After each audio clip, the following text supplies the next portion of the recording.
তো ফাইনালি বন্ধুরা আজকে কিন্তু ছিল একটা বুনুর বার্থডে, আর এই বুনুটারই কিন্তু বার্থডে ছিল, তার বাড়িতেই কিন্তু যাচ্ছিলাম।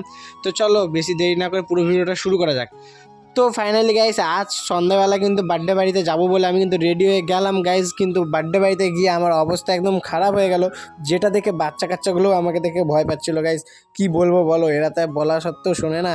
আর এই যে এই কিউট বুনুটার কিন্তু বার্থডে ছিল, তোমাদের কার কার বুনুটাকে কিউট মনে হয় অবশ্যই কমেন্ট বক্সে কিন্তু কমেন্ট করবে। আর হ্যাঁ, এই বুনুটা কিন্তু আমার সাথে রিলস টিলস বানায়, তোমরা হয়তো দেখেছো, অনেকেই হয়তো দেখেছো। আর পিছনের ডেকোরেশনটা তোমাদের কেমন লাগছে অবশ্যই কমেন্ট বক্সে কমেন্ট করবে। সবাই আশীর্বাদ করবে বুনুটার যেন সবসময় ভালো থাকে আর অনেক বড় হয়।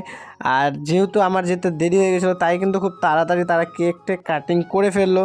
তো গাইজ দেখো, এখনকার যুগে বার্থডে সেলিব্রেশন একটা ইমোশন, একটা আলাদাই আনন্দ মজা, তো এটা তো তোমরা ভালো করেই জানো। বাট গাইস এই অবস্থাতে আমাকে কেক খেতে হলো। আর এদিকে দেখো, এই যে দেখতে পাচ্ছ, এই বুনোটাও কিন্তু আমার ভিডিও দেখে, বাট গাইস সবাই লজ্জা পায় ক্যামেরার সামনে আসতে। তো গাইস তার জন্য কিন্তু আমি চুপ করে ভিডিওটা নিয়েছি। তারপরে খাওয়া দাওয়া কমপ্লিট করে গাইস, খাওয়া দাওয়া কমপ্লিট শেষে কিন্তু আমি আর বুনু কিন্তু চলে আসলাম আবার বাড়িতে। দেখা হবে আবার নেক্সট ভিডিওতে, টাটা।